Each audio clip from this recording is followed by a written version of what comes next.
മതം ഉൾപ്പെടെ സാത്താന്റെ ഹൃദയത്തിൽ നിന്ന് വന്നാണ്. ഒരു മതവും ദൈവത്തിൽ നിന്ന് വന്നതല്ല, ഒരു മതവും മനുഷ്യന്റെ ഹൃദയത്തിൽ തോന്നിയതുമല്ല. എല്ലാ മതത്തിന്റെ ആരംഭം സാത്താന്റെ ഹൃദയത്തിൽ നിന്നാണ്. മനുഷ്യപുത്രന്മാരെ, നിങ്ങൾ പാപമോചനം നേടാതെ എത്ര നല്ല പ്രവൃത്തികളെ ചെയ്തുകൊള്ളുവിന് മനുഷ്യരുടെ മുമ്പിൽ നിങ്ങൾ എത്രമാത്രം നീതീകരിക്കപ്പെട്ടവരും ആയിക്കൊള്ളട്ടെ.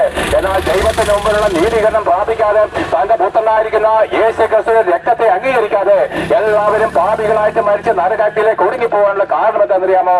ഈ ഭൂമിയിലെ മനുഷ്യന്റെ ചരിത്രം ഞാൻ പറഞ്ഞു തരാം. ഈ ഭൂമിയിൽ മനുഷ്യജാതി ഉണ്ടായിട്ട് 6000 വർഷത്തെ ചരിത്രം മാത്രമേ ഉള്ളൂ.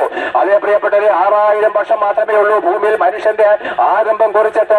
മനുഷ്യൻ കുരങ്ങ് രൂപാന്തരം ചെയ്തുണ്ടായി വന്നതുമല്ല. പിന്നെയോ 6000 വർഷങ്ങൾക്ക് മുമ്പ് ദൈവം തന്റെ അതേ രൂപത്തിലും സാദൃശ്യത്തിലും മണ്ണ് കൊണ്ടൊരു മനുഷ്യന്റെ പ്രതിമയുണ്ടാക്കി അതിൽ ജീവശ്വാസം ഊതി അവനെ ജീവനുള്ള മനുഷ്യനാക്കി ഭൂമിയുടെ മധ്യഭാഗമായിരിക്കുന്ന ഏതിൽ നിർത്തി. 6000 വർഷങ്ങൾക്ക് മുമ്പ് ഭൂമി ഖണ്ഡങ്ങളായിട്ട് വേർപിരിയപ്പെട്ടിരുന്നില്ല. ഈ ആഫ്രിക്കയെന്നോ ഏഷ്യയെന്നോ യൂറോപ്പെന്നോ ഇത് ഖണ്ഡങ്ങളാക്കി വേർതിരിക്കപ്പെട്ടിരുന്നില്ല.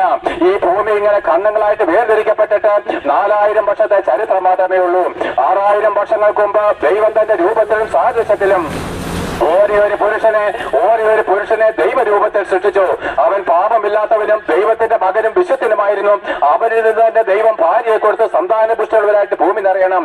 ആകാശത്തിലെ പർവ്വജാതികളുടെ മേലും സമുദ്രത്തിലെ ജീവജന്തുക്കളുടെ മേലും നിലത്തെഴിയുന്ന എല്ലാ ഉലകജാതികളുടെ മേലും നിങ്ങൾ വാഴണം.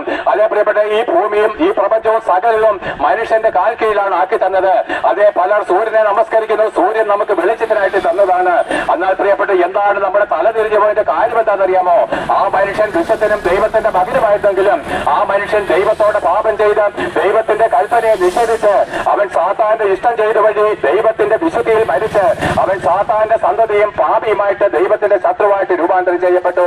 6000 വർഷങ്ങൾക്ക് മുമ്പ് ദൈവത്താൽ സൃഷ്ടിക്കപ്പെട്ട ഏക പുരുഷൻ അവൻ പാപം ചെയ്ത് ദൈവ തേജസ് നഷ്ടപ്പെടുത്തിയവനായിട്ട് അവൻ പാപത്തിൽ അകപ്പെട്ട് അവൻ പിശാചിന്റെ സന്തതിയായിട്ട് നശിച്ചു പോയി. അവന് ദൈവം കൊടുത്ത ഈ രാജ്യം, ഈ മനോഹരമായിരിക്കുന്ന ഭൂമിയുടെ സകല രാജ്യത്വങ്ങളും സാത്താന്റെ കാൽ കീഴിലേക്ക് അമർന്നു.